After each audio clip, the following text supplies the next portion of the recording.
뉴스파이팅 배수입니다. 4부 시작합니다. 월요일엔 열차가 출발해야죠. 전국열차 홍석준 전 국민의힘 의원, 신현영 전 더불어민주당 의원 두 분 탑승하셨습니다. 안녕하세요. 반갑습니다. 예, 안녕하십니까. 반갑습니다. 저희가 탑승료를 드리면서 탑승을 시키고 있습니다. 많이 주십시오. 저도 그러고 싶은데 제 돈이 아니에요.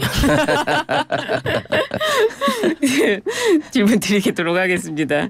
여야가 22대 첫 국정감사를 앞두고 증인 채택 공방을 벌였는데요.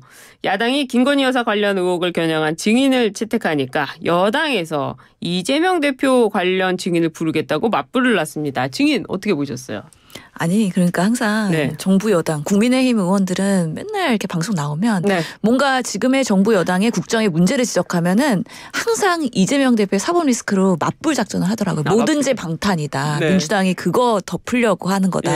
이런 식으로 항상 논리를 만드세요. 이 또한 지금 국회에서도 그런 동일한 모습이다. 왜냐하면 김건희 여사의 여러 가지 의혹들에 대해서는 지금 국민 현안이거든요. 뭐 공천 개입 최근에 불거졌죠. 뭐 그 전에 명품백이었죠.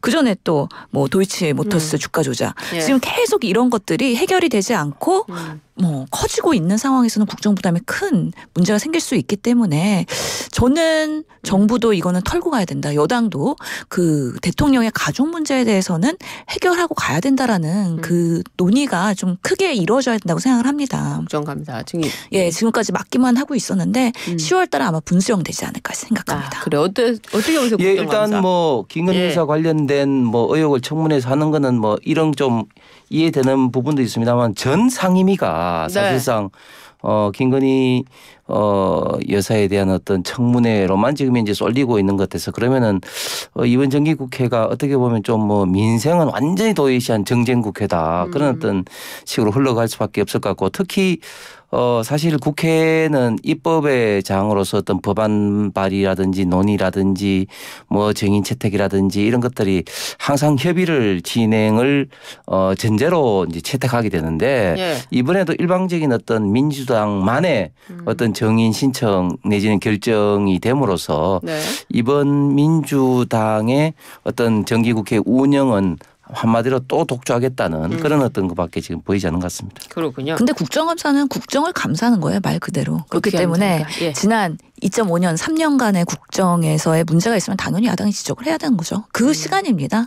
그렇기 때문에 그런 부분에 있어서 겸허하게 받아들여야지 또 이거를 무조건 뭐 독주다 또 그런 프레임으로 가서 국민의힘이 방어 전략으로 간다 그러면 저는 국민의 민심 더 잃을 거라는 생각이 들고요. 걱정이 됩니다. 그래요.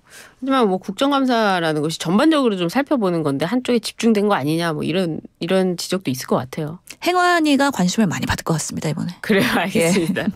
넘어가 보도록 하겠습니다. 윤 대통령이 야당이 단독 처리한 김건희 여사 특검법과 해병대원 특검법 등에 대한 제2요구권을 행사할 것으로 보입니다. 이 제2요구권 행사해야 될까요? 안 해야 될까요? 먼저 여기 들어올게요. 예, 뭐 저는 당연히 해야 된다고 봅니다. 사실 헌정사상 이렇게 특검이 대통령이 제2요구를 하고 국회에서 부결된 이후로 또 다시 되도록이식으로 계속해서 반복적으로 특검 요구를 한 적이 없는데 결국은 뭐 이런 어떤 식의 어떤 제2 요구를 계속해서 유발하게끔 하는 게 또 하나의 또 민주당의 전략이 아니냐. 그런데 이제 대통령께서 저는 제2 요구를 하더라도 프랭클린 루즈벨트 대통령이 그런 어떤 사례를 우리가 좀 참고할 만하다. 프랭클린 루즈벨트 대통령은 재임 중에 635회 거부권을 행사했습니다. 그래서 한 연으로 따지면 한 60회 정도 했는데 사실 이 거부권 제2요구권이라는 게 잘 아신 것처럼 그 미국의 건국의 아버지들이 상권 분립을 채택하면서 입법부의 어떤 폭주를 집행부의 수장이자 또 국가 원수인 대통령이 법이라든지 예산이라든지 이런 면에서 부당하다고 생각하고 이게 맞지 않다고 생각하면 당연히 해야 될 어떻게 보면 좀 의무이자 이제 권한으로 이제 거부권 제2요건을 만들었는데 이런 부분에 대해서 대통령이 좀 단호하게 저는 제2요구권을 행사하시되 앞으로는 좀 이런 부분에 대해서 국민에게 좀 더 자세한 좀 설명 뭐 이런 것도 같이 좀 했으면 좋겠습니다. 어떻습니까? 이번에 진짜 24회 이승만 대통령께서 45회 해서 두 번째 지금 거부권, 제2호권을 지금 많이 행사하고 있는 대통령이 되고 있는 건데요. 정말 그냥 기록을 세우고 계신다, 연신. 네. 아니, 삼권 분립의 취지는 당연히 이해를 하고요. 그리고 뭐 문제가 있는 법안에 대해서는 대통령께서 또 법안의 재검토를 요구할 수 있죠, 국회에. 근데 지금 이 상황은 해도 너무한다는 생각이 들고요. 특히 이번 건은 김건희 여사와 그리고 최혜병에 대한 특검이잖아요. 그렇다면 이 부분에 있어서는 국민의힘에서도 최혜병 특검 뭐 받을 수 있다라고 했고, 김건희 여사 리스크 이거 문제 있는 거 아니야? 지금 내부에서도 많은 고민들이 있을 거라고 보입니다. 무조건 이렇게 방어만 하고 반대만 한다고 해서 해결될 부분들이 아닌데 계속해서 반복해서 그러면 이거는 표결로서 갈 수밖에 없는 거고요. 저는 22대 국회에서 정말 이 여야가 협의 안 하고 그러면서 단독 표결하고 네. 그러면서 다시 또 제2검토 요구하고 대통령께서 이런 도돌이표하는 국회의 권한 그리고 대통령의 권한을 이렇게 무의미하게 사용하는 거에 대해서 모두 다 질차 받아야 된다고 생각을 하고요. 예. 이런 방식으로의 정치라 그러면 대한민국이 신뢰를 받을 수 없다, 국민들한테. 정치 혐오만 늘어날 것이다. 이거는 그냥 다시 여야 관계나 대통령의 관계에 있어서도 국회의 관계에 있어서도 리셋하는 좀 계기가 분명히 있어야 된다. 너무 예. 하루하루가 아쉽고 소실이 많다라고 생각을 합니다. 네. 두 분 제가 보니까 다른 방송에서도 같이 나오시더라고요. 저희 홍석준 의원님이랑 뭔가 이렇게 전 의원끼리의 뭔가 커플인 것 같습니다. 이게 굉장히 잘 맞는 것 같아요, 호흡이. 예. 자연스럽게 또 넘어가 보도록 하겠습니다. 한노원 대표가 제안한 여야 의정협의체 출범이 당정 간 입장차와 의료계 반발 등으로 지연되고 있습니다. 정부는 이런 가운데 의료 인력 수급 추계기구 신설 방침을 밝혔는데요. 여야 의정 힘 빼기냐 이런 분석도 나오는데 정부의 이런 행보는 어떻게 평가해야 될까요? 저는 사실 이런 어떤 의료 인력 수급 추계 기구 같은 조직이 좀 더 일찍 좀 만들어졌으면 하는 그런 좀 아쉬움이 있습니다. 사실 네. 지금 현재 의료계에서 계속적으로 반발을 하면서 여야 의정 협의체도 물론 이제 저도 의료인들 많이 알고 있는 입장에서 이야기를 들어보면 좀 지금은 들어가야 된다고 주장하시는 분들도 굉장히 많이 있어요. 네. 그런데 아직까지는 좀 2025년도 내년 이 의대 정원 이슈 이런 어떤 논의 문제 때문에 강성 기류가 강한 사실인데 이런 어떤 의료 인력 수급 추계 기구가 필요한 게 이게 의료 인력이라는 게 뭐 한 해 만으로 이제 결정되는 것이 아니라 앞으로도 계속 쭉 이제 해야 되는데 앞으로 이런 어떤 할 때마다 이런 어떤 기구가 좀 더 의료인들의 어떤 입장을 많이 반영할 수 있는 그러니까 단발적인 뭐 여야 의정 협의체 같은 이런 단발적인 어떤 그런 협의체가 아니라 이런 항시적인 어떤 기구에 의해서 의료 인력을 합리적이고 체계적이고 그리고 장기적으로 추산할 수 있는 네. 그리고 최대한 의료계를 입장을 반영할 수 있는 이런 어떤 기구의 어떤 설립이 꼭 필요하다고 생각합니다. 그렇습니다. 어떻게 보세요? 이 의료인력 수급 추계 기구 저는 20대 제가 법안 발의했거든요. 아 그러셨어요? 예. 예. 당연히 필요합니다. 왜냐하면 우리가 의사 늘릴지 줄일지 언제까지 정치적 결정하면서 이렇게 파업하고 소실로 갈 거예요? 분명히 객관적인 검증을 하고 거기서 지속적으로 단기적 장기적 계획을 세워서 늘릴 때 늘리고 네. 줄일 때 줄여야 된다. 그래서 당연히 필요한 건데 제가 법안 발의하고서는 21대 국회 마지막에 정부가 신중 검토 의견냈던 거예요. 왜? 필요함에도 불구하고 지금 시점에서는 받아들일 수 없다. 2,000명이라는 걸 주장한 정부가 이걸 받아들이게 되면 2,000명에 대한 근거는 제대로 산정이 안 된 거구나에 대한 오해나 국민적 질타를 받을까 봐 정치적으로 반대를 했어요. 그래서 저는 그때 느꼈죠. 이렇게 정당한 법안을 내도 복지부와 정부가 정치를 하는구나. 그러면서 야당 의원의 법안을 받아들이지 않는구나. 근데 이 타이밍에서는 본인들이 필요하다고 해요. 정말 어떻게 보면 표리부동한 상황이죠. 의료계가 이 의료 인력 수급 추계 위원회에 대한 부정적인 의사를 표명을 했습니다. 이유는 만약에 전문가들이 제대로 추계를 해서 늘려야 된다 줄여야 된다를 결정을 하면 이거는 그대로 가야 되는 겁니다. 근데 지금의 정부의 거버넌스는 이 전문위원회에서 근거를 마련하면 그 상위가 의사결정을 정치적으로 하는 기구가 따로 있는 거예요. 그래서 의사결정 기구에서는 보정심이라고 해서 보건정책심의위원회인데 여기서 또 이거를 받아들일 것이냐 받지 않을 것이냐 아니면 조정할 것이냐 이런 식으로 하면은 근거를 추산하는 게 별로 우리 대한민국에서는 제대로 된 정책 반영이 안 된다라는 상황이기 때문에 이런 의사결정 거버넌스에서 안 된다. 네. 그래서 아마 이거는 독립적으로 가거나 정말 이 결정에 대해서는 국가가 존중해 주는 방식으로 의사결정이 된다면 저는 꼭 필요하다. 이런 건 논의해 볼 필요 있다라고 생각합니다. 저는 의료 인력 수급 추계기구에 우리 신현영 우리 그 의원님 같은 분이 좀 들어갔으면 좋을 것 같다. 왜 의료도 알고 또 이런 어떤 국회에 또 입장도 하니까 사실은 이런 어떤 문제일수록 정말 국가적인 어떤 과제이나 또한 이해관계자 당사자 입장이 참 첨예하게 대립된 이런 문제일수록 사실은 정치적 영역에서 여야를 떠나서 이제 풀어나가야 되는데 이런 어떤 기구에 우리 신의원 같이 쭉 참석 좀 했으면 좋겠고 저도 2023년 9월 달에 필수의료 육성법을 대표 발의를 했었습니다. 그때 하기 전에 의협과 몇 차례 이제 세미나도 개최하고 했을 때 또 신의원께서도 참석을 해 주셨는데 좀 이런 어떤 부분들이 좀 사전에 좀 더 논의가 좀 됐으면 어떨까 하는 아쉬움이 있습니다. 그러니까 사실 21대 국회에서 여야 의원들도 사이가 별로 안 좋았거든요. 밥 잘 안 먹고. 그럼에도 불구하고 필요한 거는 같이 하자고 목소리 냈기 때문에 기본적으로 홍석준 의원님이랑은 신뢰가 있는 거고 방송을 하면서도 여야의 입장차를 잘 이해하면서도 토론하는 건 되게 중요하다고 생각합니다. 그래요. 두 분이 자주 나오시더라고요. 어쩐지. 알겠습니다. 좀 넘어갈게요. 한동훈 대표, 이재명 대표가 4월 총선 이후 반년 만에 10월 재보선에서 맞붙습니다. 기초단체장 4명을 뽑는 선거인데요. 한동훈 대표는 비대위원장에서 당대표로, 이재명 대표는 당대표 연임 성공 이후에 맞붙는다는 점에서 관심이 쏠리는데 이 어떻게 보세요? 먼저 들어볼게요. 예.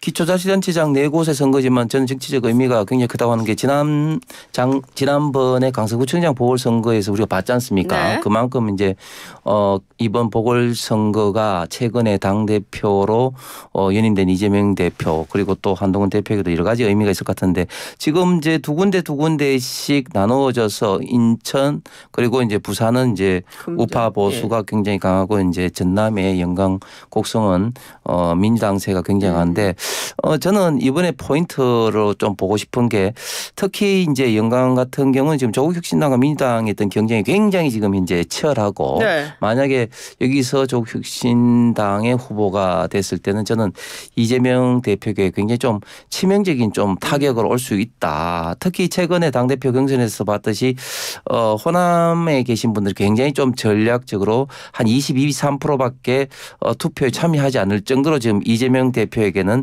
잠재적인 경고를 지금 때리고 있는 이런 상황에서 이번 보궐선거의 결과가 어떻게 될지 저는 참 궁금하기도 합니다. 어떻습니까? 요즘에 기사 나는 거 보면 한동훈 대표가 고립됐다. 그래요? 또 일부 기사에서는 뭐 사중고에 지금 허덕이고 있다. 야당, 윤석열 대통령, 김건희 여사 그리고 언론. 여기서 다 우군들이 없는 거예요. 그렇기 때문에 한동훈 대표가 지금 의료 대란을 해결하면서 돌파하고 싶었으나 그거는 본인의 능력을 보일 수 없었고 그렇다면 이번 보궐선거에서 뭔가 성과를 내야 되는데 과연 그럴 수 있을까에 대해서 좀 걱정 어린 시선들이 많은 것 같고요.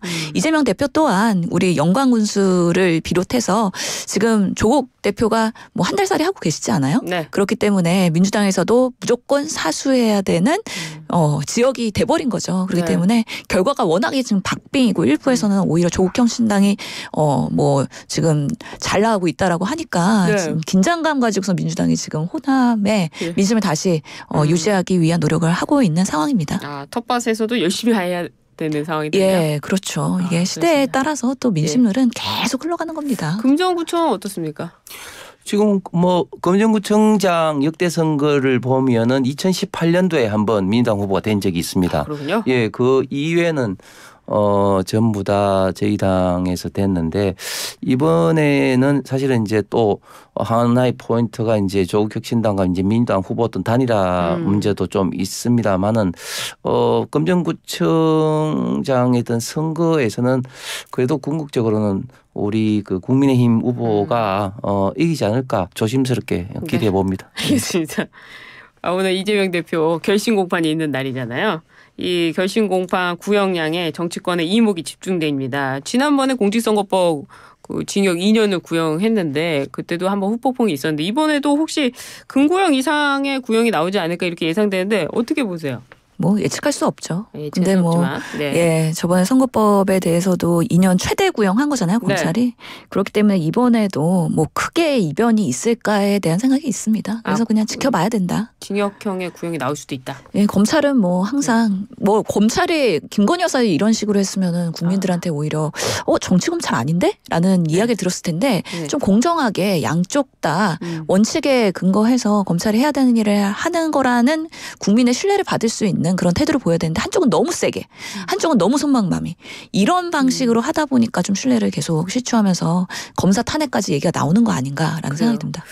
금고 이상의 형을 확정받으면은 사실 차기 대선에도 영향이 있거든요. 나올 수가 없기 때문에 이 위증재판 어떻게 예상하십니까? 예, 저는 검찰에서 지난번 공직선거법 구형보다는 최소한 더 세게 구형할 것 같다.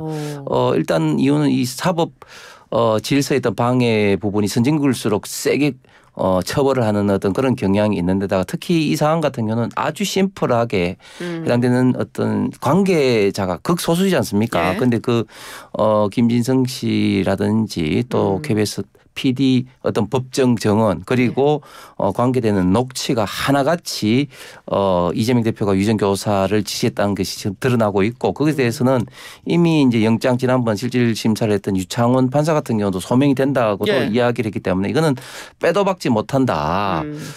저는 근데 이 유전 교사 건에 대해서 좀 관심이 가는 부분은 앞으로 만약에 1심에서 결정되고 난 다음에 항소심이 굉장히 빨라질 가능성이 있을 것 같습니다. 네. 왜냐하면은 이거는 뭐 민주당에서 이재명 대표가 또 아무리 시간을 끌고 싶어도 끌 수 있는 어떤 건덕지가 없는 거죠. 해당되는 어떤 관계인도 극소수이기 때문에 그렇기 때문에 이게 항소심이 굉장히 빨라지게 되면 이 부분에 대해서 앞으로 민주당이 굉장히 좀 이렇게 동요하게 되는 이재명 대표의 어떤 사법 리스크가 정말 부각이 되는 포인트가 되지 않을까 생각이 듭니다. 그렇군요. 지금 야권 의원들이 탄핵연대 한 10명 정도가 모였고요. 또 민주당 강북구 의원을 주선으로 한 시민단체가 국회에서 탄핵의 밤 행사를 열어서 좀 논란이 일고 있습니다.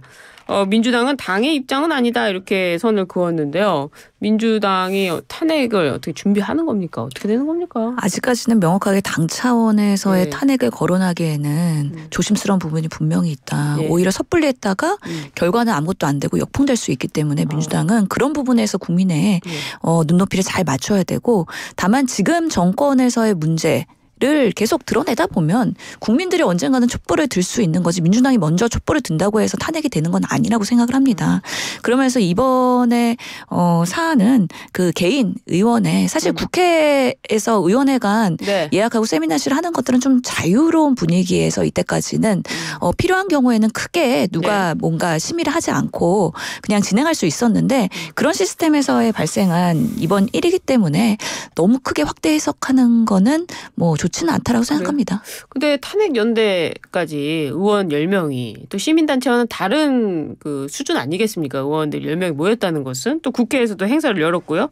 이건 어떻게 보세요? 국민의힘에서는. 지금 민주당이 본격적인 탄핵 열차를 저는 출발시켰다고 봅니다. 원래 사실 처음에는 탄핵이라는 것이 워낙 좀 국민들에게 좀 거부감이라든지 부담감이 있었기 때문에 민주당이 사실은 어느 정도 어떤 거리를 좀 두려고 했습니다. 그럼에도 불구하고 사실 윤석열 대통령이 출범 초기부터 민주당의 몇몇 의원들은 이런 어떤 좌파 시민단체 가서 탄핵 발언을 했는데 이거는 개인적인 의원의 입장이라고 거리를 두다가 이제는 본격적으로 의원들이 탄핵 연대까지도 주장할 정도이고 지금 국회 보면은 국회 부근에 1톤짜리 차량이 돌면서 계속해서 민주당 모모 의원들의 어떤 육성 목소리를 사전에 녹음을 해서 막 탄핵 이야기, 김건희 여사 이야기를 합니다. 그러니까 지금은 무슨 이제 이야기냐면 그동안 어떤 탄핵의 움직임을 예를 들면 서울역이라든지 강화문이라든지 외곽에서다가 이제는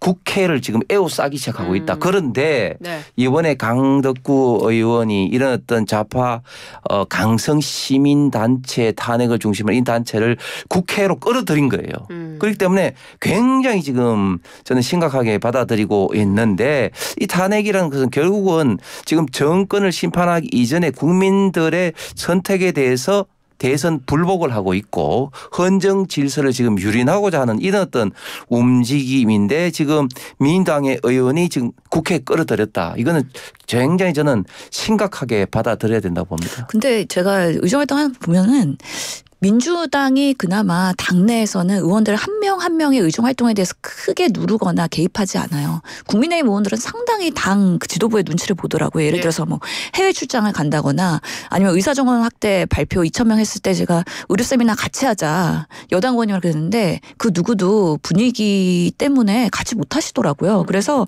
국민의힘이랑 다르게 민주당은 개인 의원의 의견들을 자율적으로 독립적으로 표출하는 데 있어서 사실 좀 더 민주주의가 살아있기 때문에 그런 건데 그걸 너무 확대 해석하면 안 된다라는 생각이 듭니다. 말씀 하나 더 질문 드리고 마무리해야 될 것 같은데요. 지금 그 윤 대통령과 국민의힘 지도부 만찬 이후에 친윤계, 친한계 갈등이 수면 위로 떠오르고 있다. 신지호 전략기획부총장이 뺨을 한 대 때리고 싶은 심정이다. 이렇게 발언한 데에 대해서 친윤계로 분류되는 김민전 최고위원은 당 운영에 도움이 되지 않는다. 이렇게 비판을 했습니다. 내부 상황 정말 짧게씩만 들어봐야 될 것 같아요. 15초씩만. 어떡하죠? 들어볼까요? 예. 뭐 사실 표현을 뺨 한 대가 아니라 뭐 싸대기라는 표현까지 썼지 않습니까? 네. 그래서 사실 이렇게 당이 어려울수록 은행이 신중을 해야 되는데 특히 신지호 부총장 같은 경우 사실은 이제 유튜브도 굉장히 좀 많이 하시는 분인데 특히 지금 당직자이기 때문에 특히 은행을 좀 조심해야 될 사안인 것 같습니다. 근데 만약에 진짜 국민의힘 의원이 가을밤을 즐기는 여유로운 분위기였다. 그렇게 당정 만찬을 표현했다 그러면 진짜 싸대기 맞아야죠. 저는 신지호 부총장의 말이 국민 사회다 했다. 국민 눈높이에서 발언한 것이다. 지금 당 운영이 중요합니까? 국민의 눈높이가 중요합니까? 민심을 잘 따르라 라고 말씀드리고 싶습니다. 열차가 지금 도착을 했습니다. 지금까지 두 분 말씀 잘 들었습니다. 김현영 전 더불어민주당 의원 김현영 죄송합니다. 지금 정신이 없어요. 이렇게 홍석준 전 국민의힘 의원이었습니다. 감사합니다. 감사합니다. 고맙습니다.